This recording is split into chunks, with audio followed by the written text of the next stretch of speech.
John answered and said, and was asking about some of the stuff that he was preaching and why he wouldn't let this one, this one, Jesus, they talking over here. He said, listen, anything that you see somebody do, they can receive nothing except to be given them from heaven. And I want to talk today about receivers. All right. Because, glory to God, because of what I'm witnessing, and because in the middle of the message last week, the Holy Ghost stopped and said it's our season to receive. Amen. And so it's my responsibility right now to talk about true believers who are receivers. This is a season to receive.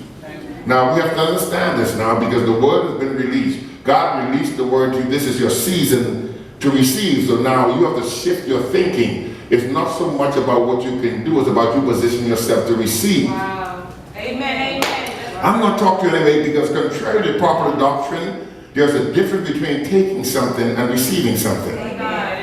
Let me say it again, because we are taught all the time, I got to go take back what the devil stole from me. The devil can't steal nothing from you. Because you don't understand that. If he tries to convince you he's stealing it, and you go to the right course and receive it, he can only be in your way trying to confuse you. But if we would just learn how to receive what God is doing, because you don't have to take anything. Take means I got to fight for it. Take means I got to go get busy, and I'm not truly believing and trusting God. So in this season now, you have to understand that you can only receive what's been given.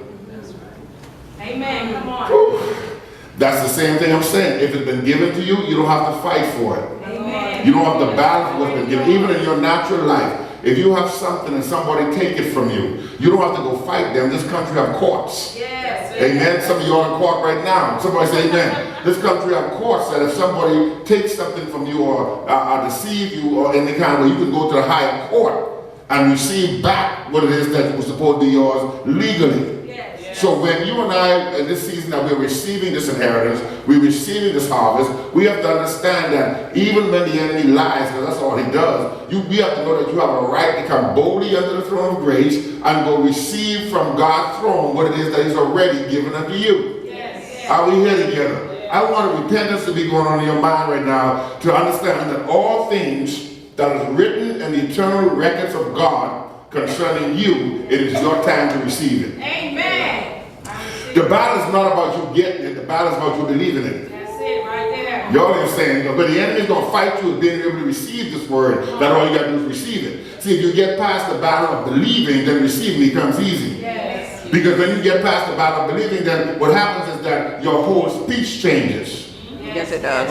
Yes. Y'all ain't saying nothing. See, understand. I'm just going to talk to you. Give me about a half hour. Everything that was announced from the eternal record of God, whether you believe it or not. See, this is how I believe it. Some of y'all know me.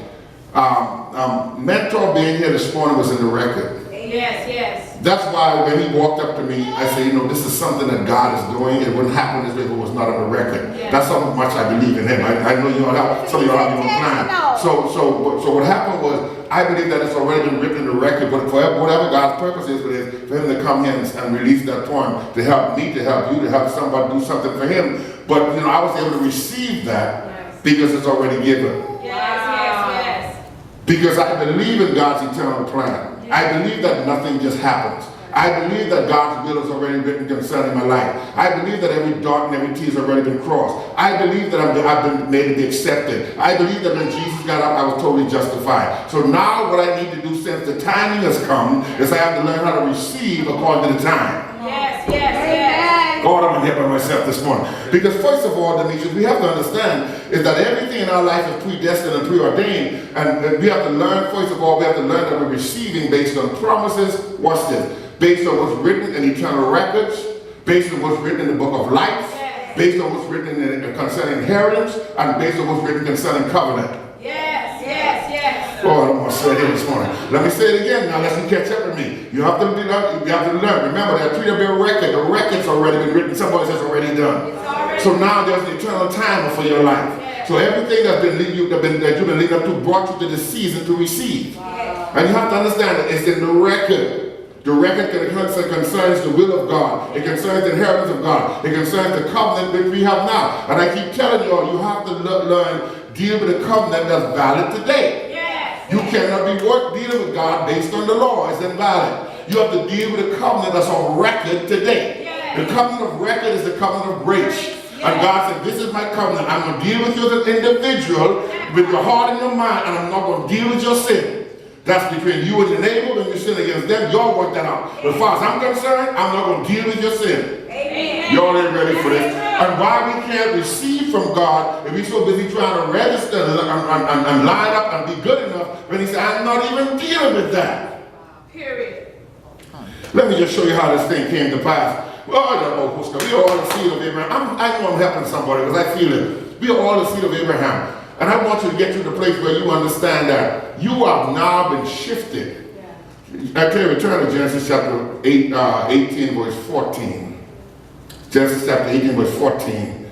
Somebody else in the Bible turn to Galatians 4:4. See, I want to teach, man. I want to teach. And then Mark 1:15. If you went to Jackson, you could read. See, I want to show you something now. Y'all stay with me. I want to show you something because it doesn't, no matter what you're feeling, I want you to get it. This is the kingdom. I'm talking about God's kingdom. I'm talking about an eternal kingdom and an eternal plan. I'm talking about God setting you up to receive something. And I want you to see how this thing works. From the time God covenanted with Abraham, remember now, he used Abraham to give us the model of how he's going to deal with us. He said, and you shall all the nations of the world be blessed. I'm going to show them how I'm going to deal with them after I save them. I'm going to deal with them based on my promises. It's not going to be, I'm going to put the law in to show them that they can never measure up. The law will show them if they try to do it in their works, they can never get it done. So the law will be a schoolmaster and tell them, if you want it, just believe me. Oh, y'all ain't saying nothing here. The Lord's going to teach them. You can do all the works you want to. I'm going to show you that there's so many laws that you can't keep them up. So the law became a schoolmaster for us to receive life and the blessing of Abraham, which was not the things he gave Abraham, it was the relationship with Abraham. It was a relationship based on promise. I promise you something, you believe me, I perform it. Y'all ain't saying nothing here. So now I want you to see how this thing came to be, because you see, sometimes we don't understand how blessed we are. We get so focused on people and get so focused on things, and we take our focus of that which we're supposed to be focused on is him, his plan, and his promises. Because every promise has an appointed time. Genuine Love Grace has an eternal calendar. I know the church here has been talking to us about this. I met with the pastor's son the other day. This is just a testimony. What was that, Friday? I sat with him for 2 hours. And he was, man, because he saw me on Facebook, and his face, you could see the color of his face change. Because he don't go to church, his mother don't go to church, because their daddy was such, is that on? Yes, it is. Amen.